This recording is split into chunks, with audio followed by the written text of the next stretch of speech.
Welcome back to some more Himatsubushi. So, where we last left off, a lot of things happened. We managed to get some information from the informant known as Saito-san. Saito, to be precise. So, let's see what happens on the fourth chapter. I had a restless night's sleep. I did nothing but turn over repeatedly during a night that seemed like it lasted for eternity. Even then, I eventually fell asleep at some point, not realizing how high in the sky the sun had risen. I shook off the urge to go back to sleep. It was then I noticed that the phone was ringing. The time was almost 10:30 in the morning. It was clearly too late for a wake-up call. Akasaka-san? Good morning. It's Oishi. Waking up to the sound of Oishi's voice was a little too much of a shock. My delicate ears were ringing.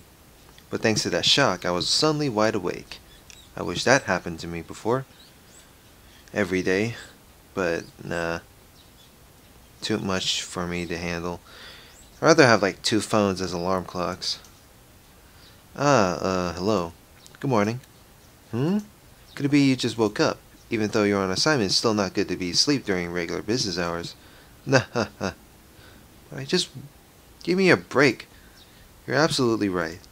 I'll be more careful in the future. I'll be more careful in the future. I have another tidbit that might wake you up even more. There was something interesting mixed in with the lost and found at the Hinamizawa police box. Lost and found? Let's leave the details for when you get here. You think you'll be able to make it before noon? No, I'll be there right away. Oishi already knew what my mission was. Since Oishi said it was something that would wake me up, it was hard to believe that it would be irrelevant to me. Honestly speaking, judging by the information from Saito-san yesterday, knowing that my cover was already blown, I couldn't wander to and from Hinamizawa carelessly. In other words, my investigation was at an impasse. If there was some information there that could put me back on the trail, that would be nothing less than a stroke of good fortune. After vigorously washing my face, I pulled on my jacket and hailed a taxi, heading towards the Okonomiya police station. Oh, you're here. The genius mahjong player has arrived. My apologies for being late. So, exactly what popped up? With absolutely no intention of reminiscing about last night's mahjong game, I pressed him to get to the point. Oishi, anticipating that I would act that way, cut to the chase without any resistance. Like I said earlier, something arrived from the Hinamizawa police box as lost and found this morning. Lost items that were turned over to the police box were sent to Okonomiya Station after the paperwork was filled out. Oishi pulled out a plastic bag from a drawer and laid its labeled contents on the desk. Is that a wallet? Indeed. There was small change inside but no bills. We thought that a pickpocket threw it away after pulling out the contents at first. I didn't understand how this wallet, so far removed from Tokyo, could possibly be related to the kidnapping. If it had drawn Oishi's attention, it would have to be something dramatic, like if the wallet belonged to the missing grandchild. That would be absurd. Like something that convenient would happen. If that was it, then there were probably initials written on the wallet. Like the initials of Toshiki Nogai, the minister's grandson, T.I. Thinking like that, at this point I didn't suppose that this wallet was something that could get Oishi so excited. Oishi, after putting on a pair of disposable plastic gloves, handed me a pair of the same. I didn't feel that this wallet was such an important thing, so I had my doubts about whether there was any point in putting on gloves. However, I didn't want Oishi's attention to go to waste, so I put them on. It's part of the forensic case or whatever. I don't know. Oishi opened up the plastic bag and pulled it out, showing me the back. As I had imagined, there were initials engraved there, but it was slightly more detailed than what I had thought, with Toshiki I marked on it. Oishi grinned at me with a look on his face that said, "See? We can't confirm from that this belongs to the minister's grandson," I informed him calmly. This wallet was irrelevant. It was nothing more than Oishi's over-eagerness. First of all, there was absolutely no way in this distant locale that the missing grandson's wallet would be found with such convenient timing. After all, the ODA wasn't related to the case in the first place. So there was no way this wallet belonged to the grandson. Why I wanted to decide that was the case, even though I didn't really know. Even though what should have been a top secret case was leaked before I had even been dispatched. In this situation, how could I say this was definitely unrelated? Would it be more prudent to pay more attention to this wallet? It had only been a couple of days since I arrived in Hinamizawa, but in those couple of days, due to the number of remarkable events, my nerves might have become just a little frayed. Shaking my head slightly, I cleared it of unnecessary thoughts. Oishi opened the wallet's zipper, revealing the contents. Inside was small change and a number of crumpled receipts. Oishi, from that jumble, pulled out a folded card. Seeing that, my heart stopped for a moment. It was a card from a dental examination. The name, Toshiki Inogai. Oh my god, this music throws me off every time, especially when I re-record. And the age. Oh boy. A perfect match. The dentist's location was in Tokyo. There was no need to explain any further. How far was it from Tokyo to Hinamizawa? It was far enough that taking the bullet trains and cars would still take several hours. Well, true. Even if a bullet train would go that fast, it would still take a while to travel there. Why would a wallet with a dental examination card from Tokyo inside show up in Hinamizawa? Good question. I don't know. Could be the work of magic. Could it belong to a tourist who came from Tokyo? Or maybe a villager on vacation to Tokyo just happened to pay a visit to the dentist. No, it had to have fallen into somebody's bag by accident. Could be possible. In my mind, I desperately struggled to find a possible excuse as to why this wallet didn't belong to Toshiki Inogai. It was as if it just wouldn't do for this wallet to belong to him. However, weeding out any possibility for error one by one, the haze surrounding the wallet in front of me faded, gradually letting it come into clear focus. See? No words. I felt a shiver of electricity run up my spine. My pulse quickened, and a thin film of sweat began to coat my entire body. From Oishi's point of view, I was probably slack-jawed and spaced out with a slovenly look on my face. Did you get information from the dental office? That's your job, Akasaka-san. I didn't go that far. When did this wallet show up? The person who picked it up was a villager. They did so yesterday, it seems. Not that, I mean, when was this wallet dropped? It rained here last week, exactly 7 days ago. It doesn't look like the contents are water damaged, so the longest it could be would probably be 6 days. Does anybody else at the station have knowledge of the existence of this wallet? The officer who first encountered it at the Hinamizawa police box, and also the 2 or 3 people in charge of the lost and found. Other than that, it's just me and you. If it's involved in a classified case, it'll be bad to talk about, wouldn't it? I don't intend to wag my tongue. May I borrow a phone? Go ahead. Dial 0 to get an outside line. I dialed the phone number inscribed on the examination card. I could hear my pulse pounding inside my head. Could there possibly be something so absurd? The addresses on the receipts and cards inside the wallet were all from around the area where the grandson lived. The name on the examination card was also a match. The time we deduced that the wallet had been left behind also matched up with the timeline of the kidnapping. Of course, it was possible I could just laugh it off as all a big pile of coincidences. There wasn't any strong evidence.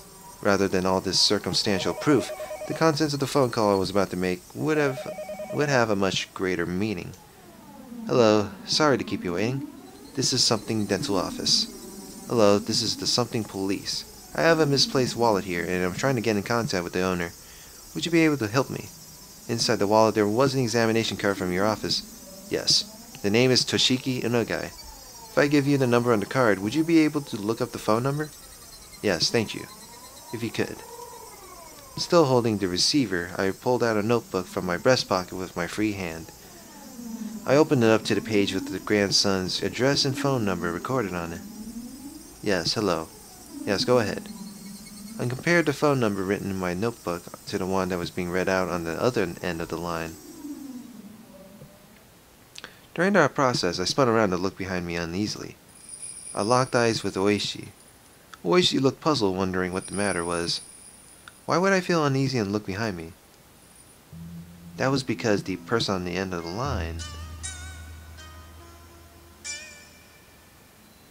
the hell was reading out the numbers as though doing so straight from my notebook.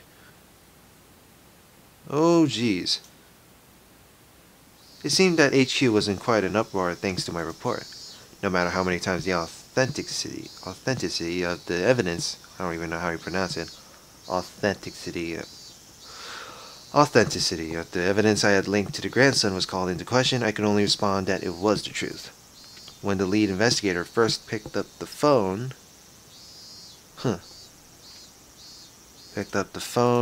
I was grilled about the evidence I'd found that was almost too good to be true, if I do say so myself. But after having doubt after doubts dispelled, he fell into silence. The receiver was finally handed over to the section chief. When he picked it up, the background thrum on the other end of the line disappeared, and I knew that it had gone completely silent. After asking the same questions about the wallet that the lead investigator did, the chief quietly spoke his next words. Got it. We'll dispatch several people as reinforcements. They should be able to make it there by evening.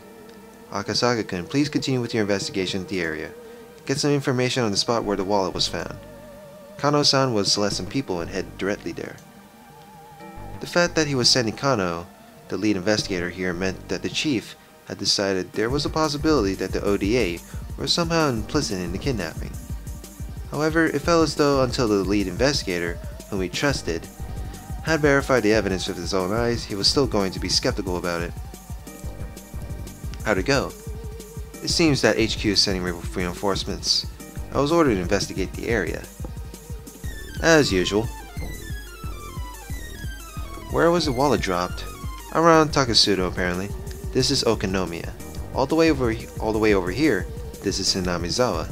Then, even further upstream, way up around here, is Takasudo. Oishi explained where the wallet was found by pointing to locations on the map on the wall. This place called Takasudo was even more remote than Hinamizawa was. There's hardly anybody living in the area around Takasudo. It was deserted a long time ago. It's littered with abandoned houses, so it's really quite desolate around there. Oishi-san, could I ask you to guide me to Takasudo? Yeah, I don't mind. You can't really get in and out of Hinamizawa as you please by yourself after all. Of course, I'll have to make you wear the cap and mask again.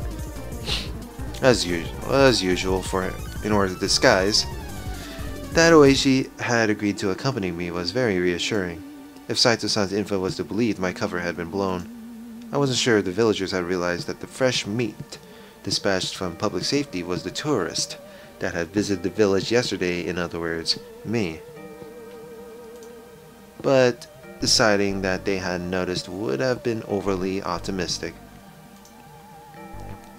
Given a cursory thought, Takasudo, where the wallet was found, couldn't be ruled out as a hiding spot for the kidnappers.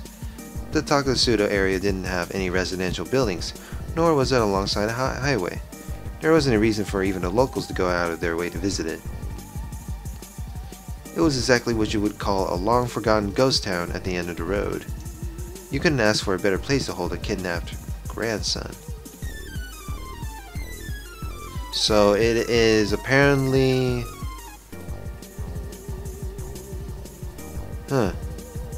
So they call Takasudo a very remote place, almost empty and almost as less populated, it seems, than the village of Hinamizawa is, I assume. Kidnapped grandson. Also, you couldn't get to Takasudo without passing through Hinamizawa first. Those several conditions made the area all the more important. I couldn't brush it off any longer. There was no longer any doubt that ODA, or somebody hired by them, were involved in the kidnapping. If that was the case, then the fact that this wallet was found might have already been leaked to them. They even knew so much as how the public safety division was operating. The case of the wallet couldn't be something they didn't know. In that case, there was a possibility that the enemy was lying in wait. To dive alone into enemy territory surrounded by enemy territory, to say the least, required an amount of courage, nay, recklessness, that I just did not have. Without your company, Oishi-san, I wouldn't be able to step into the village so easily. Thank you very much for your cooperation. Honestly, I thought you would ask for more money. Well, for being honest, Hinamizawa isn't exactly a place I'd like to go to. I'd at least appreciate if you paid for cab fare. Still, it's not a request I can refuse from a friend that's played at the same table as me. Oishi grinned as he pounded me on the back. It struck me that he just didn't want to jump ship rather than having any sort of sense of duty towards his job. Even so, that didn't really matter. Right now, I really appreciated the gesture. Well then, shall we hurry up and get going? If the enemy knew that the police had detained the wallet, then they would probably have moved the hostage to a different place. There wasn't a moment to lose, but Oishi, without regard to the fact that we were about to head out, began to remove his jacket. What are you doing? Well, just a precaution. If you want me to poke the beehive to get your honey, I have to be rather well prepared, you see. Do you want to put one on too? What Oishi pulled from the drawer below the desk was a stab-proof vest.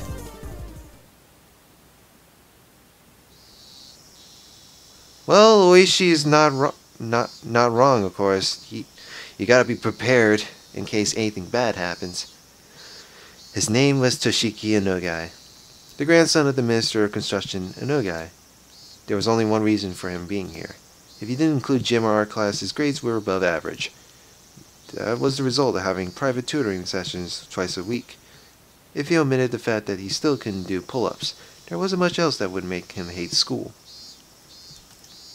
Of course, he understood full well that his grandfather was a cabinet minister, but he also knew that not too many people were that interested in their relationship. He didn't like to go out of his way to bring up his grandfather, or to call him the Minister of Construction. And finally, he at least tried to know a little more about what kind of work the Minister of Construction did than your average Joe. What that entailed was that when you tried your best to make life better for the masses, sometimes you made a few enemies. He knew that all too well from the time he spent as class representative. Representative? I thought it said sensitive for a moment. His grandfather had many enemies. He knew that he might personally catch someone in that fallout, so he had to be twice as cautious. He was taught that by his parents. That's why the moment he was kidnapped, he instantly knew that this was one of those occasions. He understood that he wasn't being treated as Toshiki Inogai, the person, but rather as Toshiki Inogai, the grandson of the Minister of Construction. That he wasn't personally at fault, but that this was the result of some unavoidable trouble with his grandfather's work. It made little difference, but when he realized it wasn't because of anything he did, he was able to relax, if only a little. Of course, at first, he was struck with a terror befitting his age, wondering what was going to happen to him. But after a while being tied up and only able to stay lying down, he began to ponder a great many things. First, he thought about the reason he was being abducted like this. He understood the answer to that easily. He was taken hostage to coerce his grandfather, the minister. There was no doubt about that. He didn't know exactly what the Minister of Construction did, but it was easy to imagine that there was much to be gained from threatening him. He respected his grandfather more than most. He earnestly believed that his own grandfather was within the top 20 of the most important people in Japan. That was exactly why he wouldn't forgive anybody who tried to threaten his beloved grandfather. More importantly, he wouldn't forgive anybody who would use him as a tool to threaten his grandfather. His grandfather was really busy and rarely had time to meet with relatives. That's why, with what little time he did manage to scrape together, he just dropped by unannounced. And as an apology for not being able to meet during New Year's or summer vacation, he doted on his grandson very, very much. The number of times that Toshiki was looked upon with disregard was just because his grandfather was a politician, and the minister certainly weren't few. But he never thought, even once, that he wanted his grandfather to quit being a politician. Because it was his beloved grandfather, he wanted him to continue his career as long as possible from the bottom of his heart. However, Toshiki was now being held hostage, and his grandfather was being threatened. His grandfather, who called him the apple of his eye, was surely suffering. He might do anything to save his grandson, maybe even putting aside his ideology if it was required to save his grandson. He might cave into the culprit's demands if it meant saving his grandson. When Toshiki thought about that, an inexplicable anger welled up within him. In his current situation, he was unable to forgive the cowards who would make his beloved grandfather suffer by using such dastardly means. That feeling swelled up inside of him, displacing the fear. What he thought at first was something any boy would imagine. Get out these bonds, beat up the bad guys, then hand them over to the police. Images of all the brave heroes from all the manga he had read passed through the back of his mind. In his imaginary scenario, he slipped his bonds easily, floating like a butterfly to evade his captors, then stinging like a bee to bring them all down. In the end, it was nothing more than a silly little fantasy, but with his vision obstructed and unable to see anything, it was something that he could get into more than any anime at the moment. Nice reference right there, anime. At the moment, in actuality, he was enjoying these little scenarios in his head for the long period of time he was tied up. His captors hadn't really done anything to him that they would feel sorry for. However, eventually he began to grow tired of his fantasies, and more realistic scenarios began to run through his head. It was then he realized that none of them were a solution. Yes, he wanted to do something for his grandfather who was being threatened. That he was being held here to inflict pain on his grandfather was the thing that he could least forgive and also the most vexing. And then he noticed there was a much simpler way he could save his grandfather without having to beat up his despicable captors. That was to remove himself as a hostage from the hands of these villains. If he was to disappear from here, his captors would have nothing to threaten his grandfather with. The captors had restrained him, but they didn't treat him roughly, and they made sure he was fed well enough. Meaning at most, he was nothing more than a means for their threat. They weren't looking to bully or kill him out of spite. If he behaved, no ill would befall him. Realizing that gave him a strong sense of courage, and carrying his train of thought this far, he let it run its course to his natural conclusion. Right now, at this moment, Toshiki and Nogai had decided to escape. His ears had been stuffed with a sponge-like material, acting as makeshift earplugs. However, they didn't actually do much to block out any sound, and he could overhear everything his captors were saying. Realizing that this was to his advantage, even when his captors spoke to him, he acted like he couldn't hear them due to the earplugs. His captors, thinking that he couldn't hear their conversation, talked about all sorts of things without any reservations. Thanks to that, he was able to obtain various pieces of information. First off, this was in Tokyo. It seemed that this was quite a distance away, and on top of that in the countryside, nestled deep in the mountains. It also seemed that his captors were inconvenienced living out here. So he could deduce that this place was far removed from any sort of town. Finally, whenever they went out to buy food or other supplies, they would always take a car. That fact caused him some dismay, because he knew that the method he learned at school of running around blindly while shouting for help wouldn't work here. He paused his little mental escape scenario there. His ultimate goal was to find somebody who would help him. If somebody who fit that description wasn't close by, his chances of escaping successfully grew slim. A desolate, far-off land deep in the mountains, a place where you couldn't even go shopping without using a car. In this situation, escaping would be very difficult. He grew depressed, and after a little while, he returned to his original scenario. Imagining becoming a hero like in the manga he read, and beating down his captors became his respite. However, as he played those delusions out in his head, his heart, hating to surrender, continued to search for a way to escape. And then he thought of a way. If the goal was far away, then all he had to do was to get closer. His goal, in a nutshell, was to find somebody who would help him. In other words, somebody other than his captors. If he faked being sick, then his captors would have to take him to the hospital or bring a doctor to him. He would probably be reluctant to do that, but he already knew that the hostage was more important than anything. In the off chance that something happened, like him dying, occurred, they wouldn't be able to threaten anybody anymore. Luckily, he had an experience that would help him fake a serious illness. at the end of last year, he was inadvertently involved in a car accident and had to undergo surgery. The scar from that surgery was still clearly visible on his lower torso. He recalled the pain and suffering from that time. The existence of that experience would make a huge impact on the realism of his performance.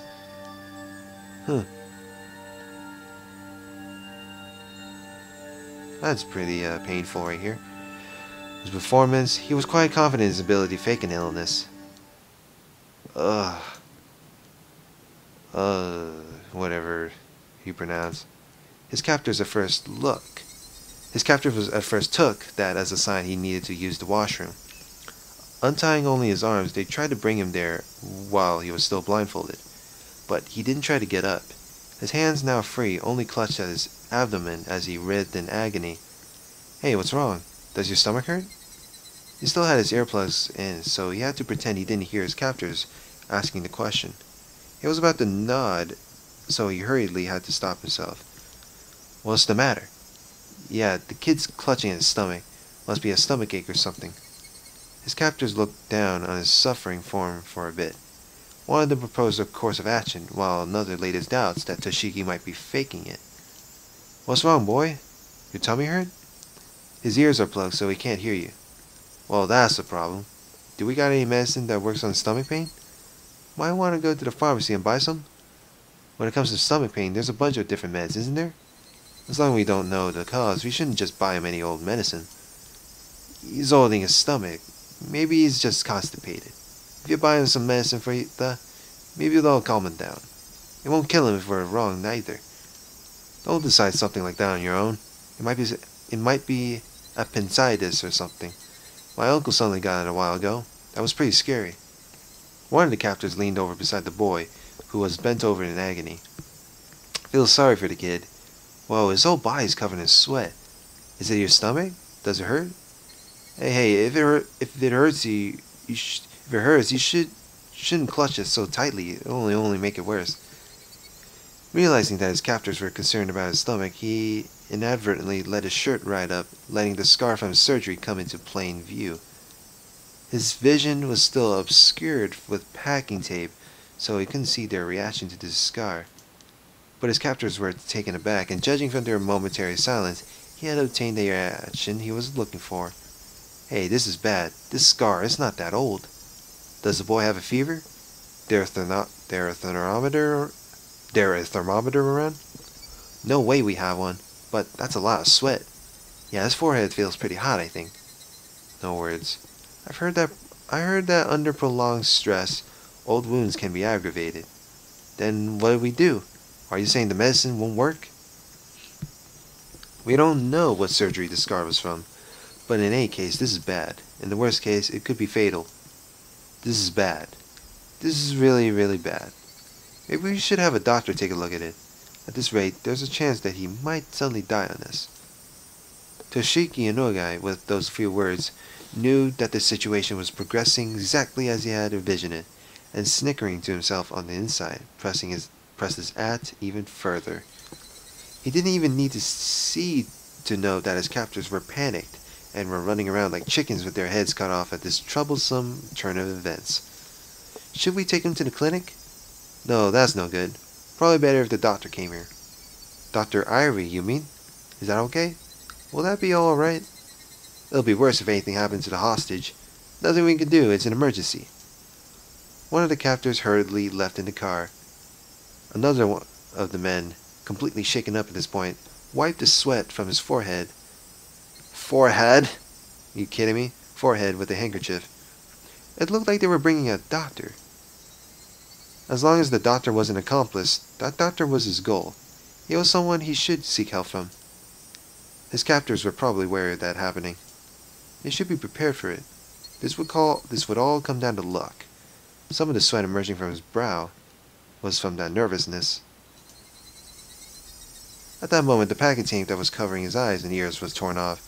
The burning light that he was seeing for the first time in several days hurt his eyes. After that, the gag that made it hard for him to breathe was also removed. Are you alright, kid? We're bringing a doctor to you right now. Just hold on for a bit. God. The doctor was coming. The doctor was coming. Now, how was he going to ask for help? And how was he going to get away from his captors? A plethora of thoughts began swirling through his mind. I think you know this already, but don't say anything unnecessary to the doctor. We don't want to hurt you or anything. You understand that, right? Toshiki and Nogai nodded while feigning pain and obedience. His expectations and the enemy's expectations. Whether they doubted he was faking his illness or not, they knew what his goal was, and would try to stop it. His stomach contracted from the stress of this gambit, making it seem like his stomach really was starting to hurt. No, it really was. But there was no reason to panic. If he failed with his approach to the doctor, there was nothing to lose. If there was something to lose, it was this method of faking illness to get in touch with the doctor. If he could think of other methods from here on out, it wasn't much. But at the present, this was the easiest and most dramatic way he could think of. The more he thought about it, the more it looked like this was his first and last gambit. Eventually, he heard the sound of a car approaching once again. The sound of the car doors being hurriedly opened and shut. The sounds of several footsteps approaching. Oh look, it's Dr. Irie, the good old coach. A young man in a white medical coat. Well, that was fast. As he acknowledged the boy, a suspicious look showed itself on his face. Who's he? No words. He's not one of the kids from the village, is he? The captors didn't respond. From the looks of it, the young doctor had realized that this was an abnormal situation. One of the captors talked threateningly. That's got nothing to do with you, Doc. For a while, the doctor and the captors silently glared at one another. However, unable to stand the sight of the boy continuing to suffer, the doctor, as the captors had hoped, didn't press any further. I'm concerned about this old surgical scar. What kind of operation was it? We don't know. I should really bring him back to the clinic. Doc, we really can't do that. The doctor said he wanted to bring the boy back to the clinic, but the captors simply silently shook their heads at the notion. It was a fleeting hope, but it was only natural that the captors would refuse. At that moment, his eyes met with the doctor's. Seeing that the boy's painful state was abnormal, the doctor suspected it was a serious illness. Are you alright? I'm a doctor. When was the surgical scar from? Last year. During the winter. From an accident. An accident? I see. This is a problem. You couldn't let the doctor figure out what he was faking in here. He couldn't let the doctor figure out that he was faking in here. He had to somehow figure out some way to keep this going and tell the doctor that he was being confined and needed help. I'm going to touch the affected area, okay? If it hurts, tell me where. Seeing that it was extremely painful, the doctor crossed his arms and began to ponder. He had to somehow get himself to a hospital. To Toshiki and Nogai, faking this illness was the performance of a lifetime. Oh. Performance of a lifetime. Yeah, that is one hell of a performance of a lifetime right here. Holy shit. God damn.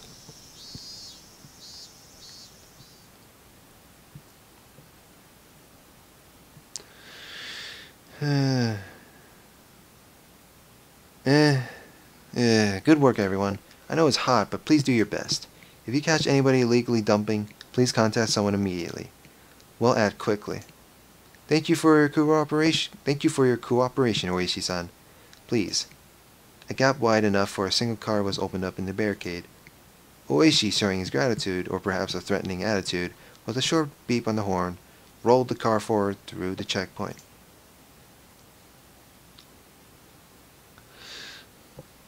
Alright, so I'm going to end this here. So, next part, let's find out let's see what the journey is like to the Tsukado, or whatever the ghost town is. Because I kind of forgot the name of it. It's been a while. So, like, comment, and subscribe, and see you guys later. Have a good one.